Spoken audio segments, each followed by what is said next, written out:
Hi everyone, happy Thursday. Today we are going to be talking about managing oxidation. So the plan for the next 1.5 hours or so is that we'll go through why and how free radicals are generated. So I will be relying on your previous knowledge from chemistry, electrons and valency and covalent bond, those kind of tricky mechanisms. Then, there is an intensive discussion about 4 or 5 of these free radicals. We will learn when is our body producing them, what is the effect, what is the bad effect, and is there a good impact somewhere in our body. Then, because free radicals have a negative connotation associated with them, we will learn whether our body is equipped to quench them, to take care of them. Then we will discuss a little bit about these types of antioxidants. What do they do? How do they do their amazing work? And then, as I always say, most of these nutrients, they're like humans. They like to interact. Uh, they love a good company. So they all work together. So last 3 slides will quickly discuss which antioxidant help regenerate another oxidant. Okay, so that's the plan for today. So let's start digging deep into free radical. See, I find it very ironic that oxygen, which is the indispensable element for life, under certain situations can have deleterious effects on human body. And most of these negative effects are happening due to generation of free radical. So what is this free radical? I call it a very unhappy molecule that has a lonely electron in its orbit. And because it is lonely, because it has lost its partner electron, it is unhappy, it is unstable, and because of its unhappiness, it gets highly angry. And when it does that, it starts harming other molecules that are lying next to it. Now, these free radicals, they can either donate an electron or they can accept an electron from other molecules. And in doing so, they are behaving as oxidants or reductants, depending upon whether they are gaining an electron or whether they are losing an electron. So now, do you remember that when we are saying that there is a valency of an electron, of a ion or a molecule, what we mean is how many number of electron pairs are present in the outer orbit. So when that covalent bond of pairing is broken, then there is instability. Okay? And that instability comes because there was some energy involved. Isn't it when we hold somebody's hand, we shake hands, or we hug somebody, there is exchange of some warmth. And these electrons are also sharing some kind of energy, right? So when they lose that partner which was holding that energy together, that creates an imbalance of energy. That's why it is called unhappy. That's why it is highly reactive. Okay. And I'm explaining this um, more a lot is because mostly I'm asked, how is free radical different than an antioxidant? Because antioxidants also have free electrons in their outer orbit, but we call them good people. So that's the reason, because the energy in this electron is unstable, whereas antioxidants are quite stable. They are adults in the family who remain calm even under adverse situation.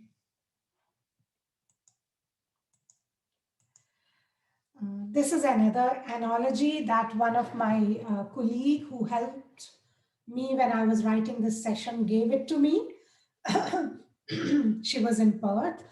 So that's what she shared with me, that in their desire for stability, free radicals turn to a life of crime where they steal electrons from innocent biomolecules in the body, regardless of who they hurt in the process. So they don't know. They are just unhappy and they harm other molecules.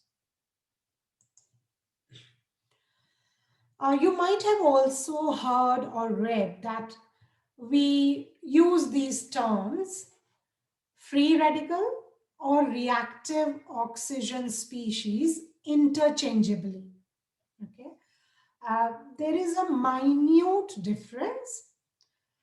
Reactive species can generate from oxygen or from nitrogen molecule, which are kind of elemental ions or minerals that are present in our environment. Now, when they are derived from oxygen, we call them reactive oxygen species. When they are manufactured from nitrogen molecule, we call them reactive nitrogen species or RNS. Now there is further classification. We call them radicals and non-radicals. Now what is the difference here? See, non-radicals are quite stable.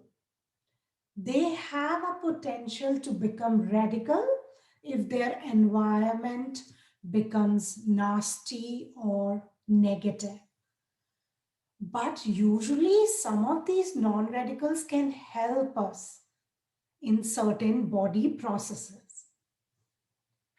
So I've added a couple of text boxes here to further explain the difference, that radicals are species which contain at least one unpaired electron in the shells around the atomic nucleus and are capable of independent existence.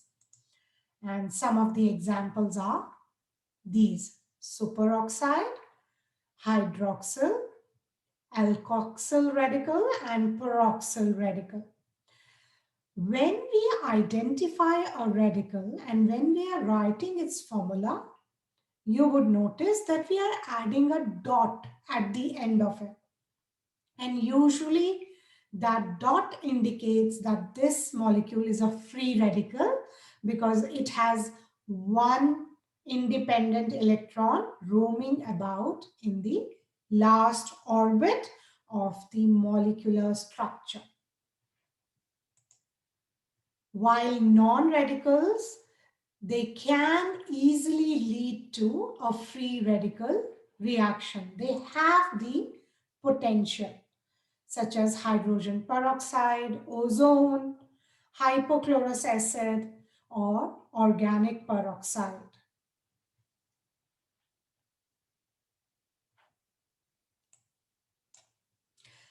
There are also some radicals which can be generated from sulfur molecule and could be chloride, a derivative of chloride.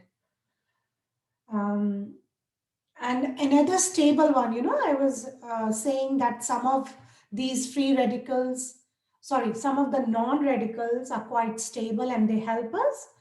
So the example is nitric oxide. Have we heard about it? And how does it benefits humans? Would somebody like to comment? Mancy, good morning. It's Kathleen. Mancy, I've just heard of nitric oxide. It's a vasodilator. Thank you, Kathleen. Welcome to Thursday. Yes, you're right. So nitric oxide, our body can convert when we are consuming nitrites from the food such as beetroot. We can convert it into nitric oxide. And in fact, our body has an enzyme called as nitric oxide synthase. I'm not sure whether it is synthetase or synthase, okay? NOS is its abbreviated form. So our body can make nitric oxide and it's a radical, but through the process of evolution, we have identified that it has some benefit. I can use it, that my blood vessel remain dilated and blood pressure can be reduced. Interesting, isn't it? Something we think is negative, is bad, is actually helping us somehow. So this slide is kind of again listing those examples which I shared in the last slide. So most important oxygen containing free radicals observed during disease status are hydroxyl radical, superoxide anion, hydrogen peroxide, singlet oxygen, nitric oxide, and peroxynitride.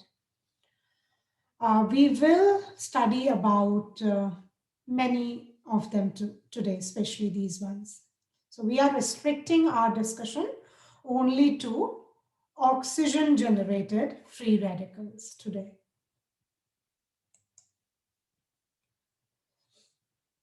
These free radicals, when are they generated? Actually, human body is producing it in normal processes. And as I mentioned earlier, through the process of millions of years of evolution, all of the biological systems, including humans, we have quite strategically learned to use them. However, if there is an imbalance in the number of free radicals and the antioxidants or the requirement of the body to use them, so if there is that imbalance, then what we know as oxidative stress manifest.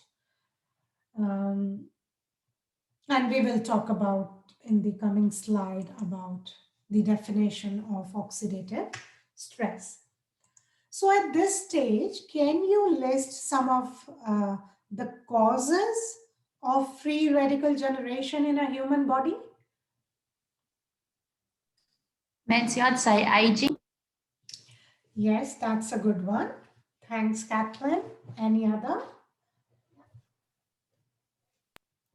So that's kind of cause, as well as it is considered a damaging effects also. That if there are too many free radicals, and because they can harm the body, aging may ensue quickly. It may come before time, if I may say that. And it can be a cause also, because when we are aging, our body DNA proteins, they are also kind of slowing down. So that may lead to an increased production of free radical. What else, guys? Nancy, I had really bad headaches for many years, and I used to take Panadol every day. And I believe that over time that caused a lot of oxidative stress and free radicals in my body. And it's taken me a long time to get it back through nutrition. But yeah, so overuse of medication would be one. Yes, Jacinta, I agree. And I have faced that headache issue actually last year only. So yes, Panadol and other NSAIDs as well. Okay, just trying to kind of go back to our session 6 on liver. Remember all the medications were going to the liver for metabolization. And there, when we were detoxifying them, we were generating free radicals. So yes, definitely some drugs. Okay, Rochelle is saying smoking. Agree, very good. And Victoria, yes, very good. During liver detoxification, we are generating free radicals. So you are seeing that it's not only the systems that are happening inside our body, our environment is also aiding in release of these free radicals. I like Carrie Ann has a very good point. Lack of sleep. Yes, that imbalance or excess of cortisol can also play a role. Do you remember this pathway from your biochemistry? So this is your respiratory chain or electron transport chain, which happens inside the mitochondria of every cell.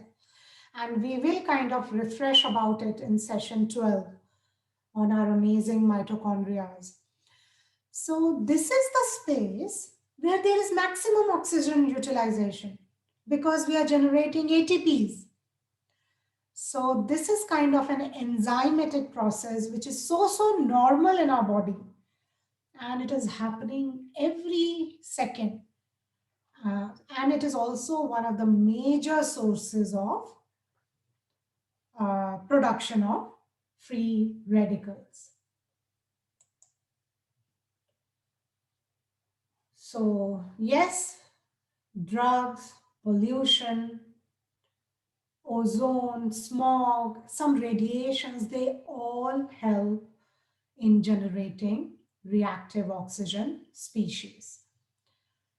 What happens later is that all this together start harming our body cells. So lipids get damaged, DNA get damaged, protein layers. Protein, you all know that how sensitive their structure is. They get damaged, and that all contributes to various disease conditions. So just trying to remember that free radical formation can occur continuously as a result of enzymatic as well as non-enzymatic reactions. At this stage, I'll also like to point out that from the exam perspective, kindly remember some of these causes, okay? And also remember how are these free radicals causing the damage. So they are harming the cell membrane because in the outer layer we have got lipids, and you know lipids could be PUFA, and PUFA have some double bonds in their structure. So they have the potential to get damaged very quickly by these free radicals. The DNA structure get damaged, and a lot of free radicals can lead to mutations in the DNA. And I talked about proteins just now. Okay. Yes, so there is a question here. Victoria is asking why exercise is adding to generation of free radicals. Good point. Would somebody help me out?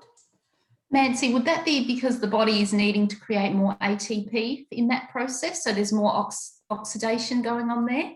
Yes, I agree. That's one point. Absolutely right. Any other? Like, is there any other pathway through which it might be happening?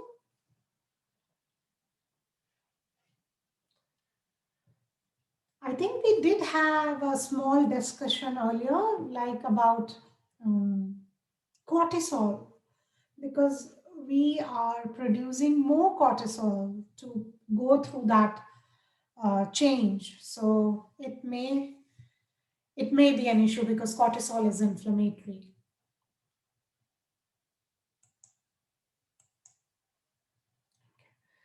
So when these free radicals are produced in excess, and they generate a phenomena called as oxidative stress, which is kind of deleterious process because it seriously impacts the cell membrane and other structure. So the way we define is that oxidative stress is when we are producing more free radicals than we can quench or then we can utilize. And you are all aware that oxidative stress is now associated with most of the chronic disease conditions.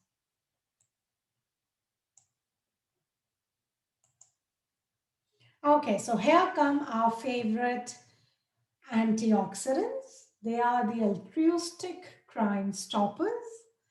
They sacrifice their own electrons to silence the criminals. Okay. So, see, after all, these poorly misunderstood free radicals, they just want a little bit of stability. An antioxidant, or as my friend calls antioxidant, is trying to help.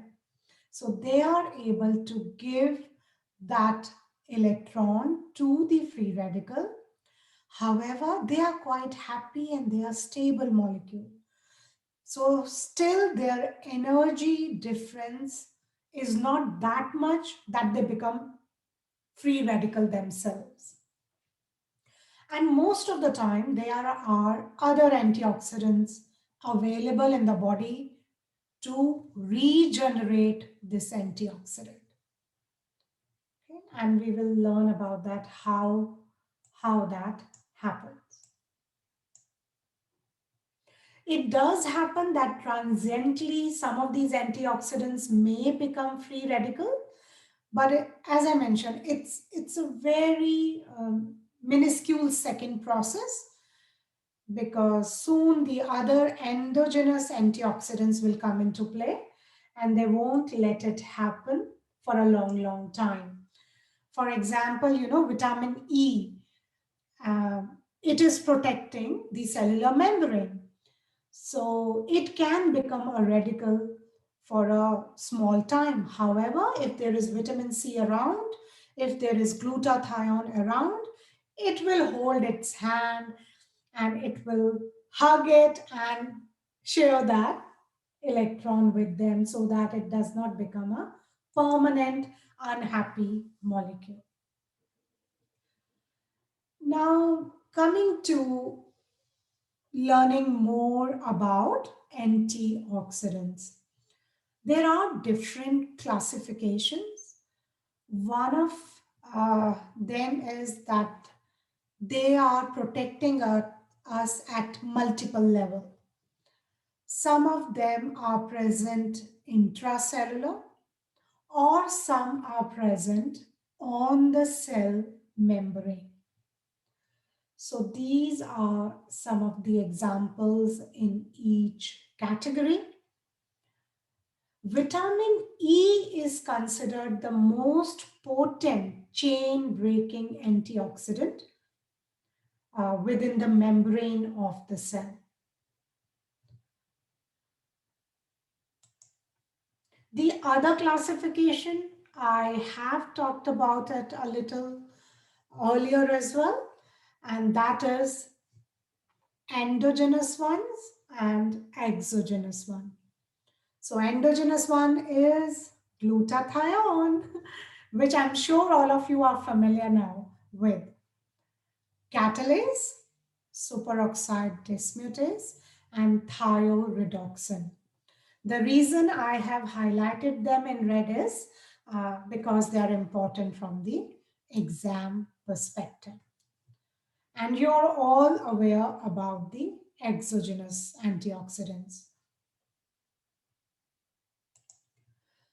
So why are antioxidants important? What are they doing?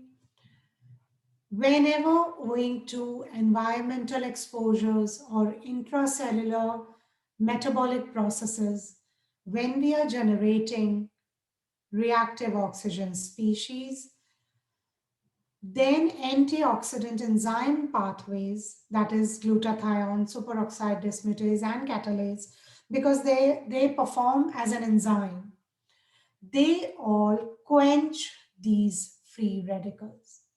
And while doing so, they reduce LDL oxidation, they reduce oxidative stress, they prevent damage to the DNA, protein, and lipids.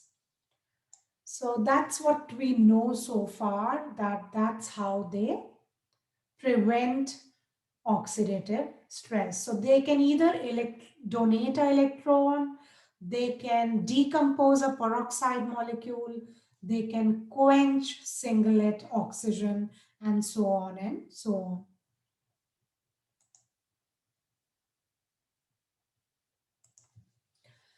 Any question or comment so far?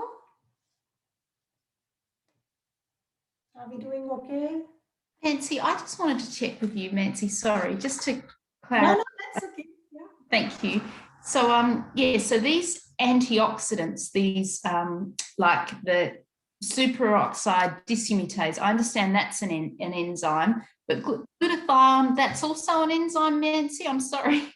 No, that's okay. Yes. Now, I think I might have mentioned it when we were doing selenium. That Yes. glutathione is a selenoprotein. Yes. Yes. So it uses selenium as a cofactor, and we now call them as enzyme systems. They are made up of more than one amino acid, and they, when selenium is present, they act as an enzyme. Okay. Okay. So, and see, we call it glutathione. Actually, the full name is glutathione peroxidases. Glutathione peroxidase. So, see, this is the same glutathione that's helping us in the liver, isn't it? Yes. It just remember when we were looking at that glutathione, I remember there was other enzymes though, wasn't it? I mean, there was.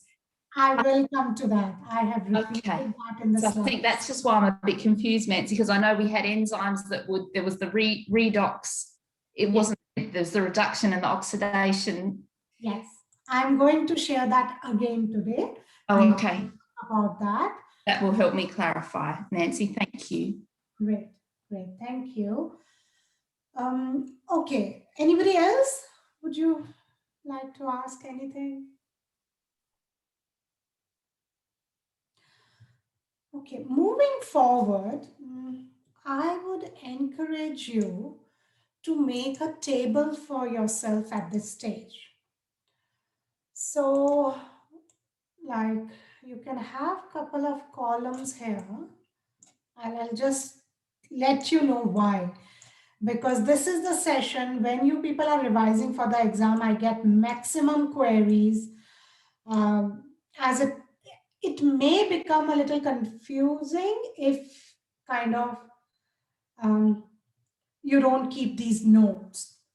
So what our aim is that now we are going to talk about each of this free radical or reactive oxygen species. So use the first column as the name of the free radical.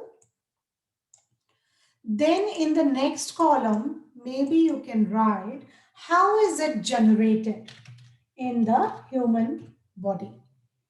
Okay. So have that in the next column. And then another column can have some info. What's happening here? Okay. It can have some info about how does it harm our body or how does it help us? Okay. Harm or any benefits, you know, something like that. Oh, sorry, my spellings. And then another column can have which are the antioxidants that quench them and what do they do to it. Okay. how do I write that last option? Antioxidant and let's say end product. Okay. You can continue to modify it as you understand the session. The reason is that body is trying to quench it, but there is a kind of a pathway. It can't directly convert it into a harmless molecule. So body will first use it if it can. If it can't, then it will convert it to something, and then it will go to the next stage, next enzyme to take care of it. And if nothing happens, then it will cause oxidative stress. Victoria and Rochelle, just stay with me, it will become clearer, okay? So, and you can modify the table as you go along. So now in the coming up about 10 or 12 slides, we are going to talk about each of this free radical. When is it generated in our body? What harm does it do? Can body use it for something? If not, which antioxidant quenches them? And then what does antioxidant do to it? Okay, how does it make it harmless?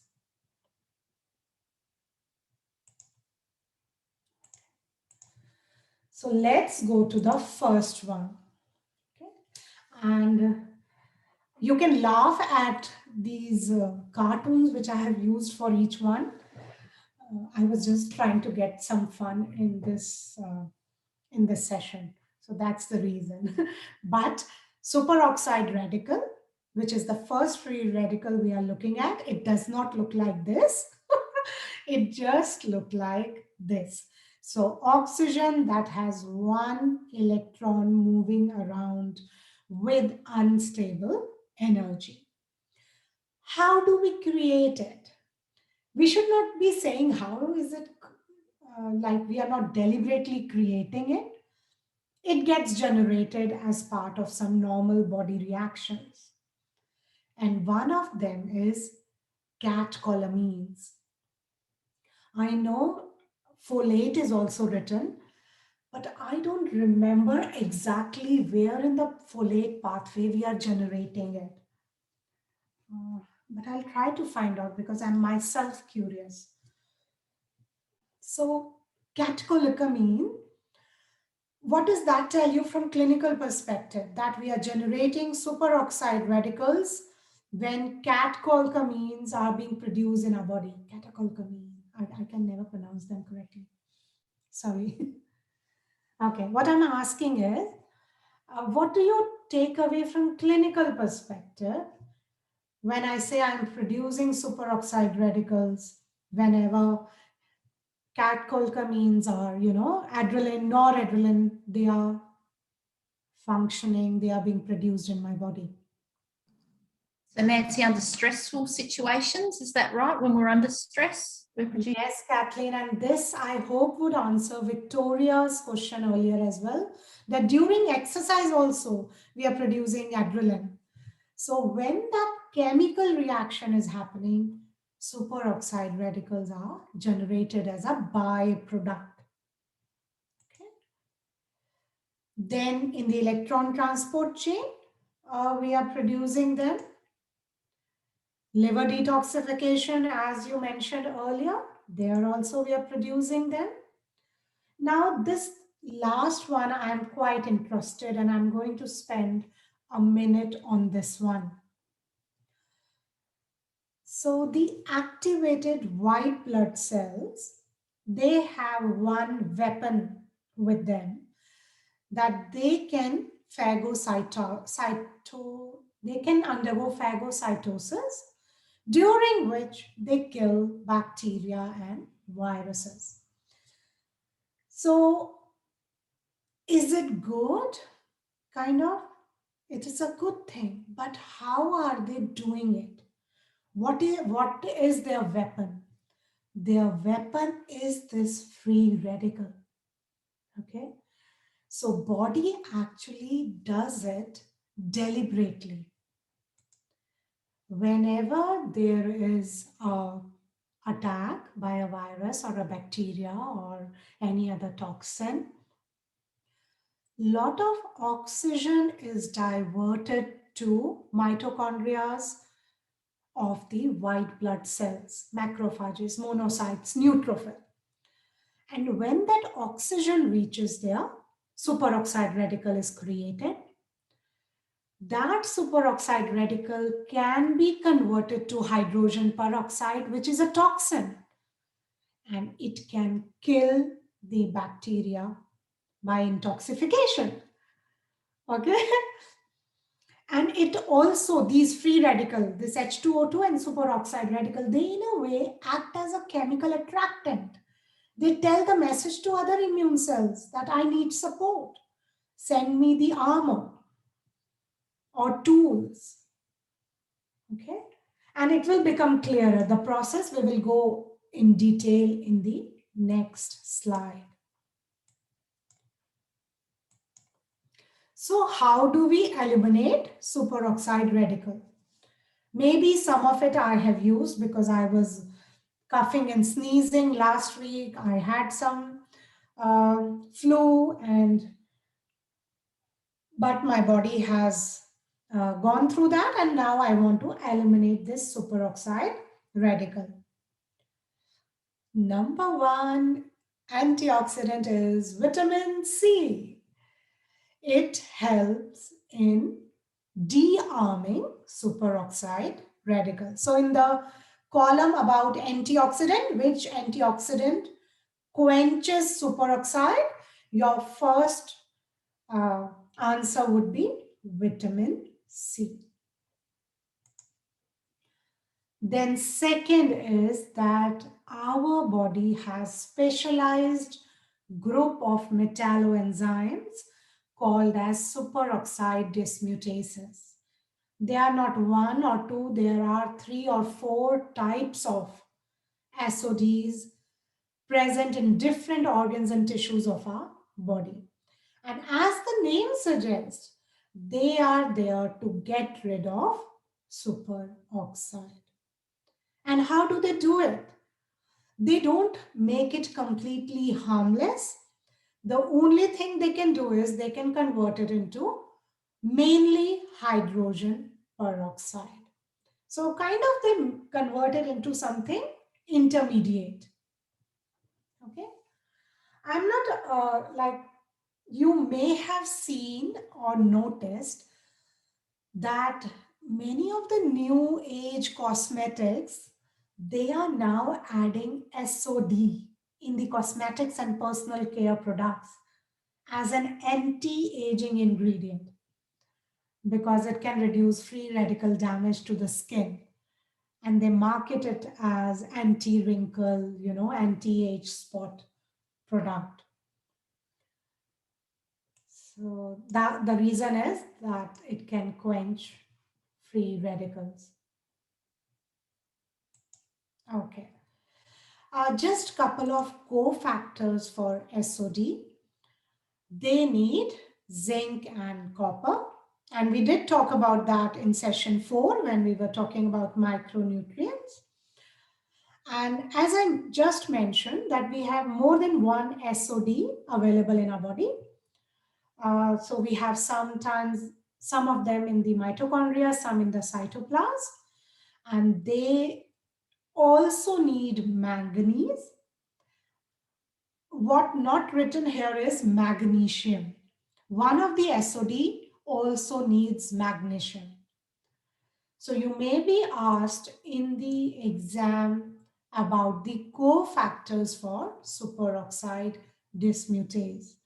Or you may be asked to choose from a multiple choice option question, which is the enzyme from these 4 that our body has to get rid of superoxide radical. So Are you able to fill that table? Victoria and Rochelle, now does it make sense? What to write in each of those columns?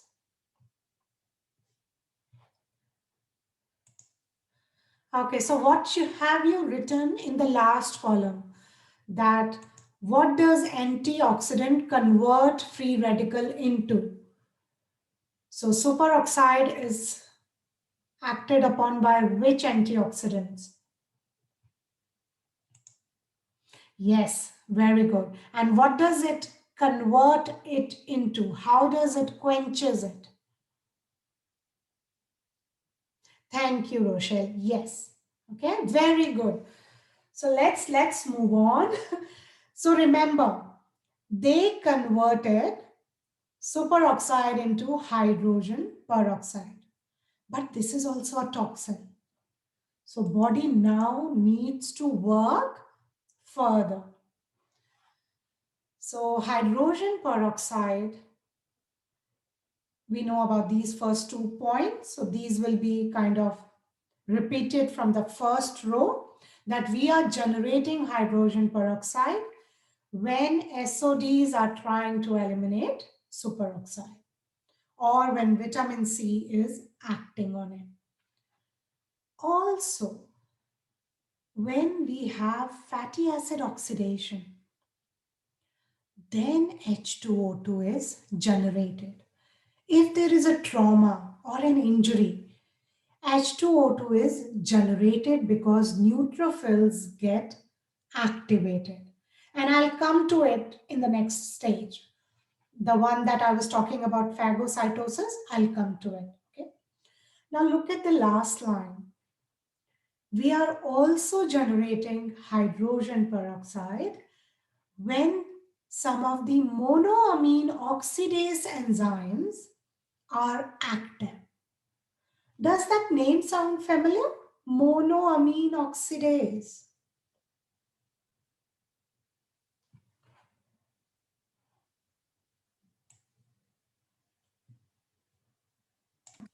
We have medication. Is it MAO? Is that what? Yes. I think I've read about that, Nancy, MAO. But so you're saying, is that you've got copper dependent amine oxidase enzymes? Is that what you're talking about, Nancy, in the last line you said? Yes, and I've just added this slide. You don't have to remember this pathway. Kathleen is absolutely spot on. I am talking about these monoamine oxidases, and these are the enzymes we use to generate neurotransmitters. And when that reaction is happening, my body is producing hydrogen peroxide as a byproduct. So tell me, what does you take away from clinic perspective from this reaction?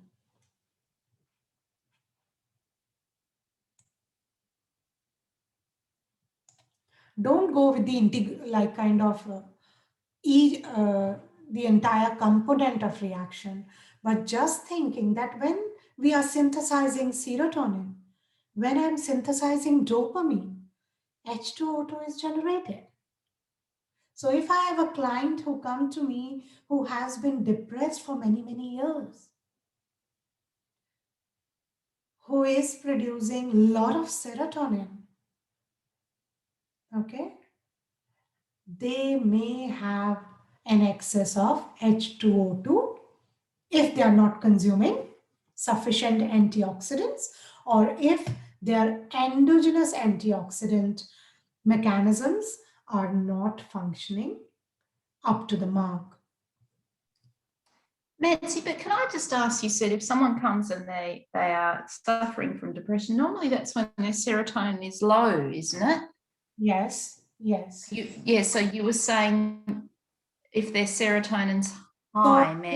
Yes, I was talking about two different options. So they may have low serotonin, or they may have high dopamine, or they may have high epinephrine.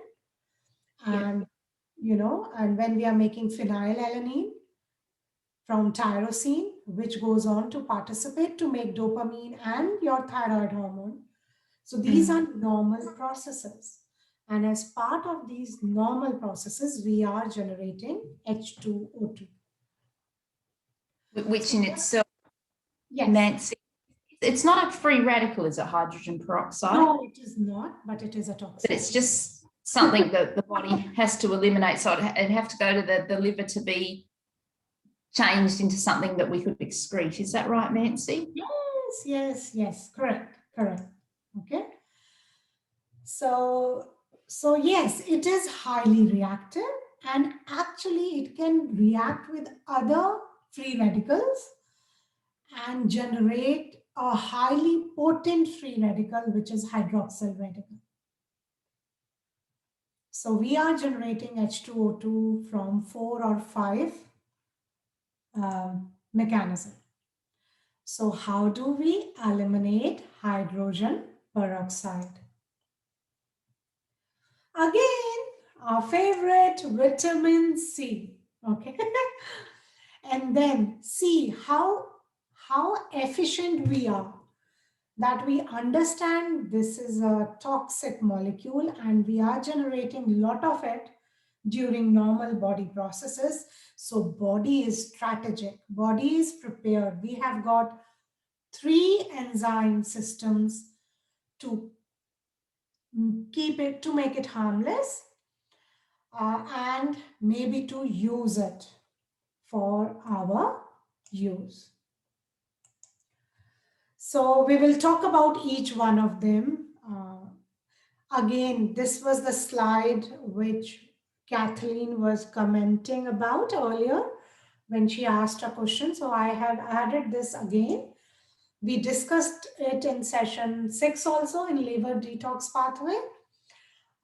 So this is how glutathione helps get rid of hydrogen peroxide, because it can convert it into water. Actually, glutathione acts when it is in the reduced form and when there are 2 molecules of it. So when I have 2 molecules of reduced glutathione that we abbreviate as GSH, there is a specific enzyme called as glutathione peroxidase, and this enzyme needs selenium as a cofactor. So that's why we say that this is a selenoprotein, this is a enzyme system. So then this hydrogen molecule can kind of get attached and we can convert it into hydrogen peroxide into 2 molecules of water that can be simply excreted. Now, however, in doing this charity work, good work, glutathione transiently get oxidized. So it has lost its amazing hydrogen molecule. But our body is again prepared. We have another enzyme called as glutathione reductase, which works in the presence of riboflavin, and it uses active form of lysine because that has that extra hydrogen. So now that hydrogen can be given back to glutathione. So this is a cycle. It is happening in most of our cells, especially where H2O2 is generated.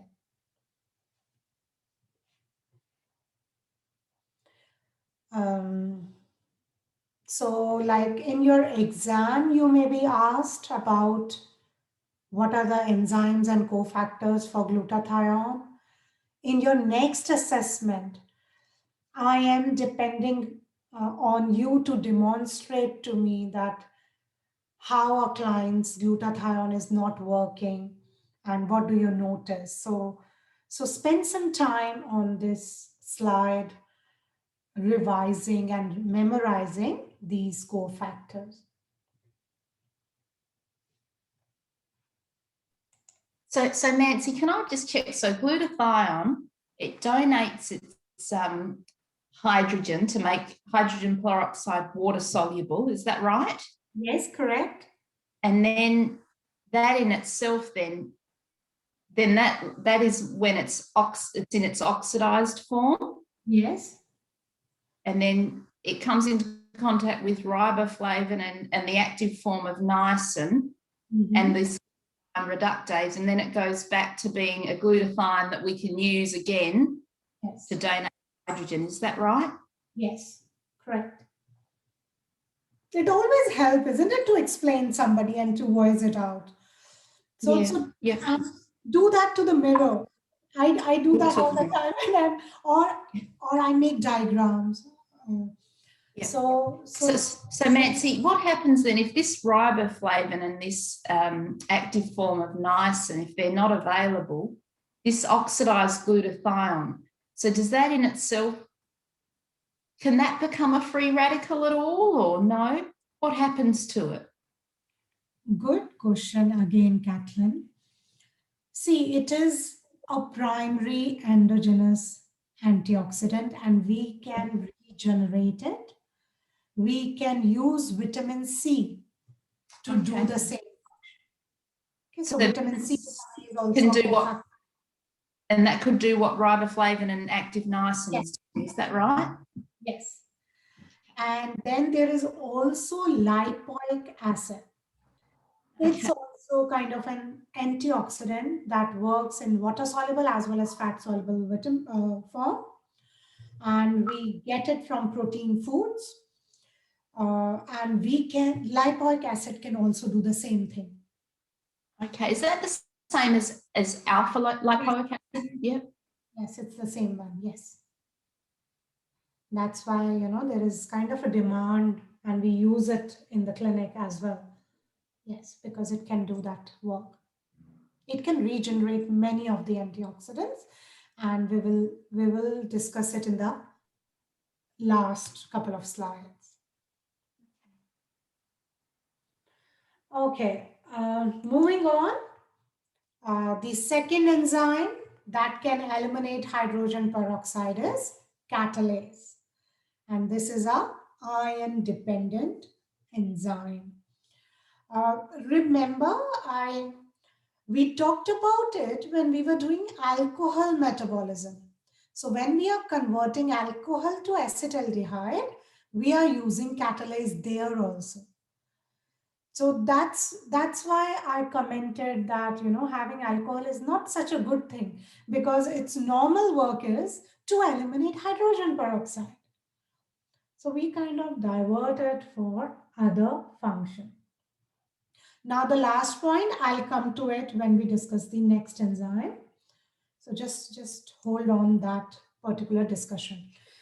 The third enzyme that can get rid of hydrogen peroxide from our body cells is myeloperoxidases, another iron-dependent enzyme. So that's why they say people who are iron deficient, they are susceptible to infection. Now, what does myeloperoxidase do? They do something very unique. Remember, I just said that whenever there is a bacterial or viral infection, there is a respiratory burst. Lot of oxygen is kind of diverted to the neutrophils. I'll use a diagram. You don't have to remember it. And I'll go back to the slide, which I usually do. So what this diagram is showing is a neutrophil. Okay. And neutrophil is doing phagocytosis. So it has opened up a vacuole, which is kind of an empty space where it has engulfed the bacteria. But it has to kill the bacteria. How does it do it? Can anybody read the steps 1, 2, and 3 and try to explain what is happening?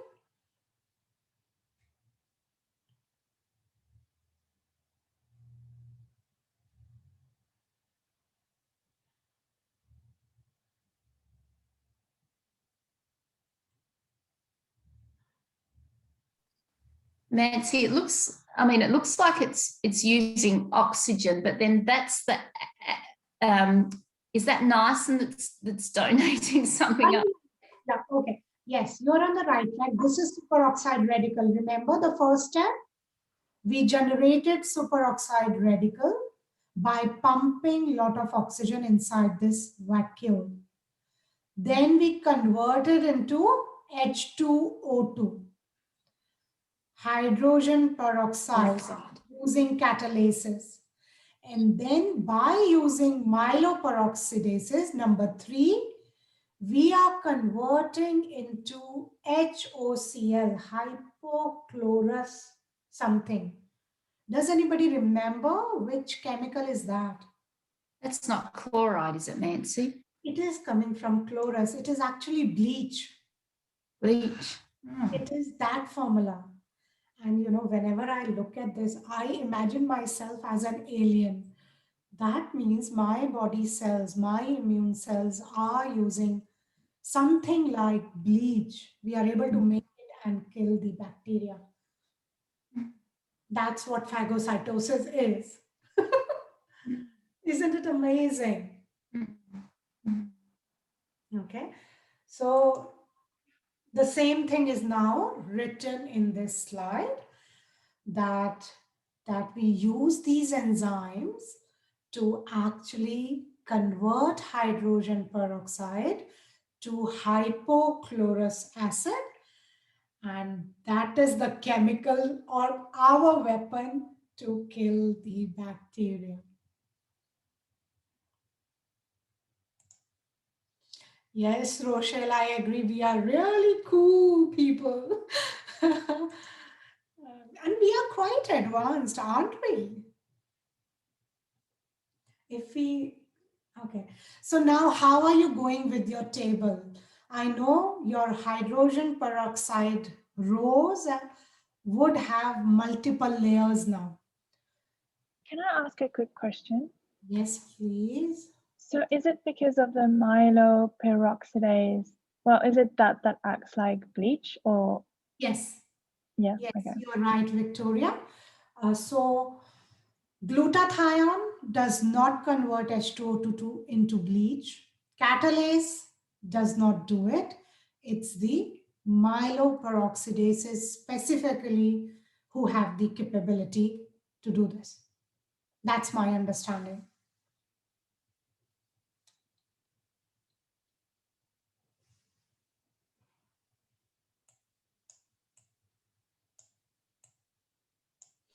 Nancy, can I just ask you, so up the top, it says, how do we eliminate hydrogen peroxide radical? But you said it's a free radical, it's just a toxin. Is that correct? Yes, remember when we were starting the discussion today, we classified them as radicals and non-radicals. So actually we should say here, hydrogen peroxide non-radical. It should be a non-radical. Yeah, Yes. Thank you, Nancy. That was just confusing me because I thought, oh, you said it's not a free radical, but it's just a toxin. Yes, I should correct that one.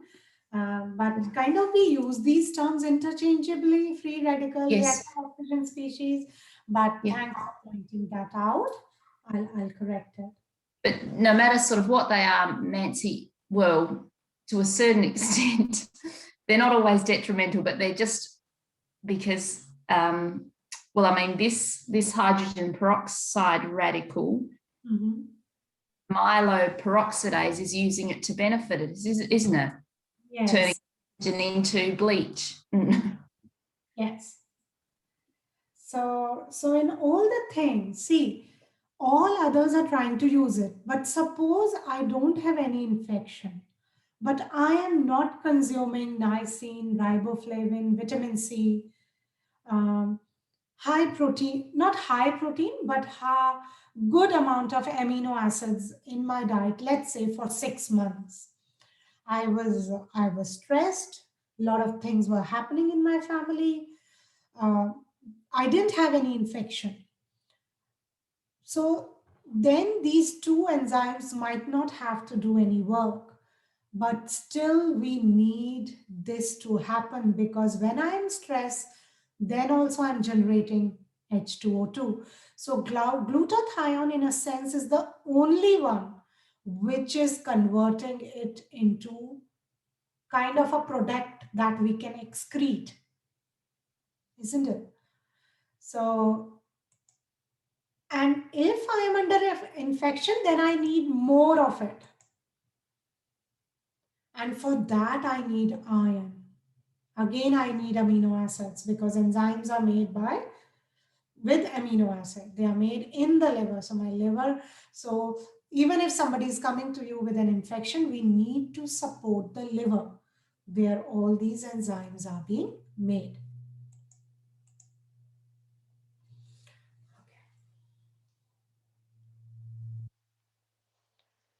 Okay, I'll move on. So now we come to hydroxyl radical, and I'll take a break after this one. So this is the next free radical we are going to talk about. This is how it looks like. And what we know so far is that it can be generated if we are exposed to radiation like gamma rays. Why? Because gamma rays can split water into hydrogen and hydroxyl free radical. Okay, you don't have to you don't have to remember the reaction, but please remember that when is it generated? It is generated if you are exposed to gamma rays. Now, couple of important points here. Remember, we discussed that a lot of iron, free iron can cause inflammation, can be an issue. So here we discuss today why. So another reaction where hydroxyl ion can be generated is what is named after the person who discovered it, Haber-Weiss reaction. It is when that extra H2O2 has not been dealt with in our body, and there are other free radicals such as superoxide roaming about in the body. So somebody is exposed to chemicals, pollutants, is stressed, is not eating well. So everything has to happen together if this reaction has to take place. When that happens, we are generating hydroxyl ion again. Okay. Now the problem is that free ion, the ferrous molecule, can react with this hydroxyl free radical. This is what we call as Fenton reaction. When ion participate with free radicals, it is a good micromineral. It is our friend, but maybe we had some altercations and it has gone the other way. That's something I try to remember it as. So ferrous ion can interact with hydroxyl free radical and generate more singlet oxygen and superoxide radical. And this is what Fenton reaction is like. And the issue is that now you can see there is not only one, there are 2 or 3 free radicals we are generating in one reaction. This has the capability to harm the cellular membrane because lipids are present in the cell membrane. This is just signifying that lipid molecule has become a free radical. And the only way to prevent this is by glutathione again. So that's our savior. So how do we eliminate hydrogen peroxide? Vitamin C again, and various enzyme systems or sulfur containing compounds such as thiols, glutathione, lipoic acid, metallothioneins, which are again those mineral components such as superoxide dismutase, they can help. And uric acid. Is that correct?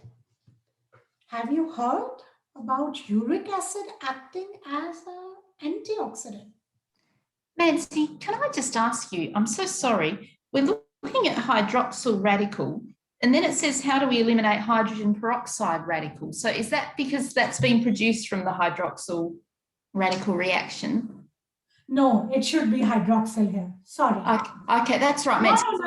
Today finding out mistakes for me. Thank you. No, that's right, Nancy. I was just getting confused because I thought we'd just been chatting about hydrogen peroxide. Please correct this one, guys. I'm sorry. This should be, how do we eliminate hydroxyl radical? Thank you, Nancy. So yeah, uric acid is here, and we produce it when we are trying to eliminate ammonia, isn't it? So, and then we make urine out of it. So there is kind of very small data that our body may be using uric acid as an antioxidant for some while. I don't have sufficient information about it, and the research is quite minimal, but there is. So in a way, the point is that even if our body is quite, it likes sustainability. It even tries to use some molecules that we need to excrete in some way for its benefit. And the other one is vitamin E. So these all would become your components of your last column for hydroxyl radical. Okay. Let's take a 10 minutes break, guys. Is it okay? Let's listen to some music, move around a little.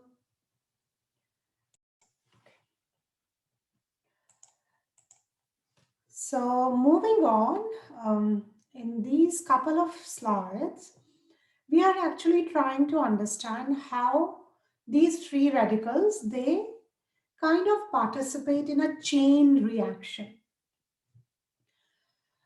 So we have kind of combined many things together here.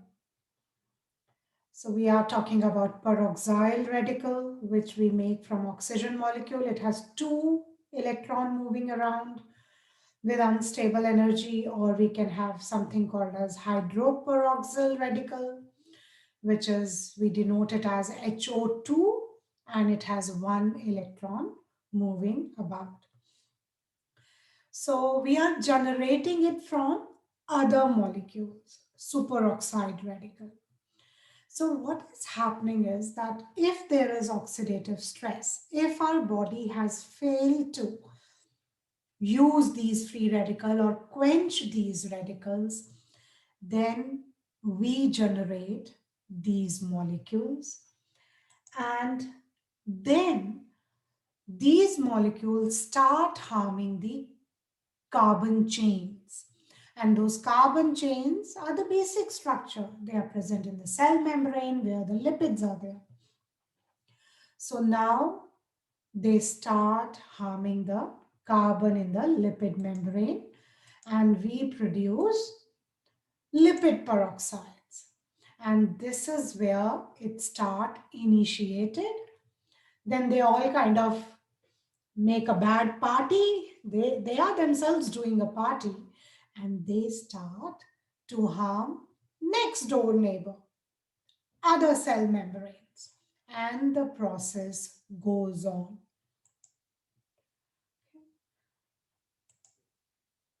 Unless we have vitamin E, because it is a major conserver or protector of the damage to the cell membrane, because it can quench these lipid peroxide. Okay. So this is how this reaction can be quenched. And you can see we are not making vitamin E. It is an essential it is an essential vitamin. So some of these exogenous food sources, we need to stop that chain reaction, to stop mutations and harm to the cell membrane. Apart from vitamin E, carotenoids, coenzyme Q10, glutathione, they all help out. The last free radical that we are talking about is singlet molecular oxygen. There is a rare chance that if we cannot keep a check on lipid peroxidation and we cannot get rid of H2O2 in that respiratory burst reaction, this can also get produced. But if we are consuming good amount of sulfur-rich compounds such as lipoic acid or our bright red color, purple color, anthocyanin, carotenoids, and obviously vitamin C, then even this molecule can be quenched. So we need these sacrificing molecules. They are our saviors. Otherwise, we would be vulnerable to the oxidative stress. So some of you asked in the beginning, like, do these antioxidants also become free radical? They may transiently, but they have the support of their friends and family. So vitamin E can be regenerated by vitamin C, coenzyme Q10, and glutathione. So this regeneration is critical for the nutrient so that it can continue to defend our body against free radical and provide. So, that's why sometime in our clinic practice, we might have to provide synergistic nutrients in a formula. I hope when you reach your student clinic, you get an opportunity to work with compounding. So there, kind of you add more than one nutrient, and it may be important to remember which nutrients they work synergistically. So we can even regenerate vitamin C. Remember that active form of niacin? That can generate vitamin C. Lipoic acid, glutathione, thioredoxin. Now, thioredoxin is also our endogenous antioxidant, but we are still learning about it. It is a sulfur-containing compound. It also needs iron. So for now, we are just limiting ourselves to knowing that this is another antioxidant in our body, and it can help regenerate vitamin C. And obviously, we have talked about glutathione. You can add vitamin C here as well in this list of nutrients that help in regenerating glutathione. So that's actually all for today. So kind of we are not learning about the chemical reactions, how that's happening, but maybe you can have a small table to list which nutrient is regenerating which antioxidant. And in these one, important is glutathione regeneration and vitamin E regeneration. So these two are important one. So let's have a kind of few-minute discussion. These are a couple of links which I can post in the chat box. You can read later, but kind of what we have learned so far and what you already know. I know you all know a lot of important things. So let's say if you get a client and you suspect that you need to devise a strategy to support them to boost their antioxidant defenses. which nutrients would be on your priority list?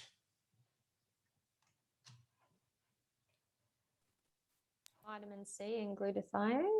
Definitely vitamin C. Yes, Rebecca, thank you. Vitamin E as well, Nancy? Yes, definitely vitamin C in supplemental form or whichever form you want. And Yes. Nancy, we need things like selenium, wouldn't we? Because that is a cofactor, I know, for glutathione, isn't it? Yes, think about glutathione. See, kind of, we don't have glutathione in the student clinic. And like, I think it's important to have it for our students, mainly for nutrition students. So yes, we need to think about cofactor then if we want to regenerate. Nancy, I think you've spoken before, haven't you, about NAC, N-acetylcysteine. That's the precursor to glutathione, is that right? Yes. Yes. Yes. Can you about that, Nancy, how that goes on to make the glutathione? Is that just because there's cysteine, isn't it? Is it glycine and glutamine that need to be there for glutathione to be made? Yes, NAC definitely. And on that note, can I ask you to remember what are the components of glutathione? How do we make it? Nancy, that's cysteine, isn't it? Glutamine, glycine? Glycine, yes. Thank you. Glycine, Great. yeah. Yes, yes. Remember that one, everyone, for your assignment also. Definitely. Okay. What else? What other? Or maybe some herbs, if anybody can share some of the herbs. Where do you get glycine from? I'm confused. Okay. Please help us, guys. Where do we get glycine from? It's an amino acid, Nancy. It's present in proteins, isn't it? Complete protein. Okay. Correct. All protein foods have it.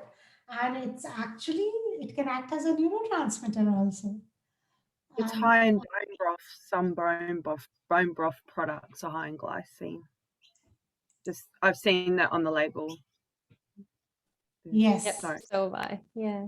Yes. Nancy, can I just ask you then, so how does NAC go on to make glutathione? Is it just because it contains the cysteine component? Can you help me with that? Or is if it's not able to be covered in the lecture, that's okay? No, Kathleen, I discussed it last week. No, not last. Yeah, session 8. Remember session 8 when we were talking about SAMI? Yes. And the 1 carbon metabolism? Yes. So the intermediary compound there was homocysteine. Yes. And we make cysteine from homocysteine. And Yes. NAC is actually one of the mirror image. So that's actually absorbed well in our body. So that's the supplemental form. But that's where we are making cysteine, where we need a CBS enzyme, cystathionine something. And the cofactor is B6 there. Okay. So by giving someone NAC, though, you're only giving them the cysteine component, assuming that they've also got the glutamine and the glycine. Is that correct? Yes. So we will be assuming that they are taking adequate protein. Mm-hmm. So they have sufficient glycine and glutamine. Yeah. And NAC is going to push that reaction. Okay. That's our aim. Because is cysteine sort of not so present? I know it's an amino acid, so it's in proteins, but is it not so present in proteins then, Nancy, that we couldn't assume that they're getting it through a protein source? Yes, it is a sulfur-containing amino acid. Right. Not quite abundant. Not as quite as abundant. No, lovely. Thank you, Nancy. Thank you. Welcome, Catherine. Okay, so now regarding this discussion, what I did was there is a reading associated with this lesson whenever you have time. It's by Simeoni et al. And I really like this diagram. It's so colorful and, and it's kind of listing some of these antioxidant for us. And today you have kind of learned where all they are helping our body. And maybe I will add selenium here, as Kathleen was saying, zinc there. And I know, I think Jacinta also added few. Maybe I'll also add turmeric. What do you say?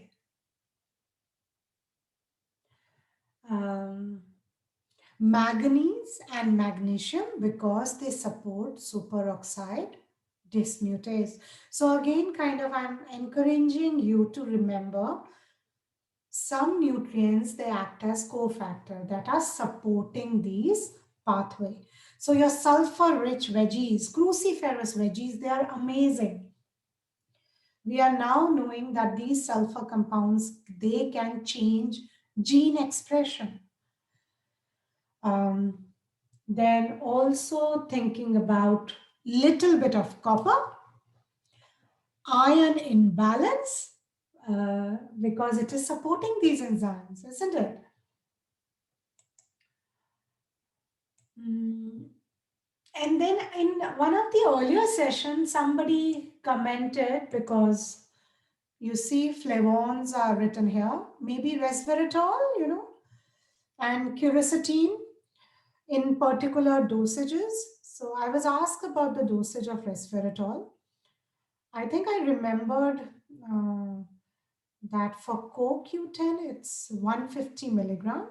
But for resveratrol, we may not have a dosage as specific yet. So when you move on to your clinic subject, you will get a dosage chart where most of these nutrients, supplemental dosage would be listed for you. But for some like resveratrol, we still don't know. It is condition specific. So maybe save it in your notes to research about it and decide on a particular dosage. I have found an article and I'll post it today on the loop.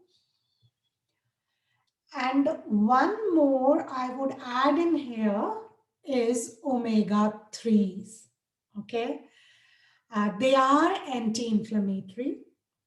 And we will learn, and kind of I am plugging in the next session here today, because next week we are going to see why and how omega-3s are anti-inflammatory.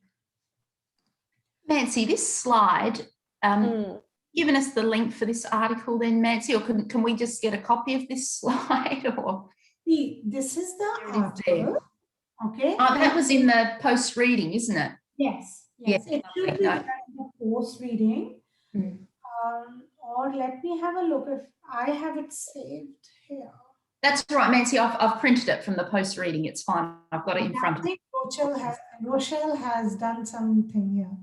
She has Thank you. shared the picture. Thank you, Rochelle. That was quite fast, and thank you. Yeah, okay, that's all from my side today. Nancy, Thank you for being there. Yeah, carry on. I ask you, you know, they talk about statin drugs and CoQ enzyme 10. Yes.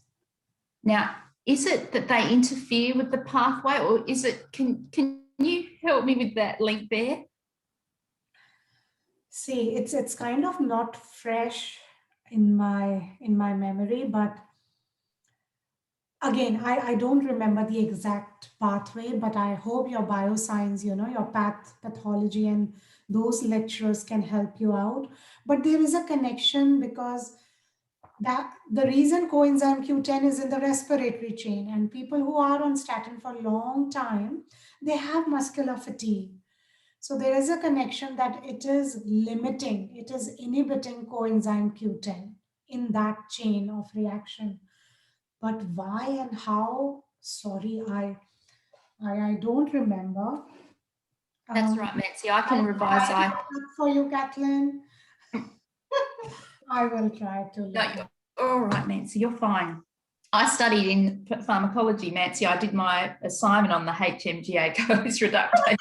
Oh dear. But that was about 12 months ago. So I can't remember, Nancy, but you see, I can go back and review that. So don't you worry. Thank you. Yeah. No, that's fine. Does anybody else remember having read anything somewhere? What was the question again?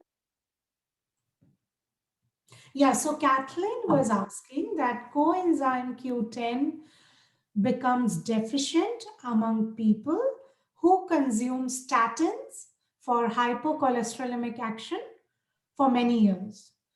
So she wants to know which pathway is getting impacted there by statins. Oh, sorry, I can't help you. I thought I have no other things for CoQ10, but not that one. Sorry. Thank If you you. want to say something else, that's okay too. But I guess, Nancy, you know, with it depleting coenzyme Q10, Mhm. you're sort of one less antioxidant, aren't you, in your body? So you, Yes. yeah, so by depleting that, you've just got one less crime fighter, is what you would say. Yes, and it would be pressurizing the other ones. Others, yeah. So it's just sort of depleting. Definitely.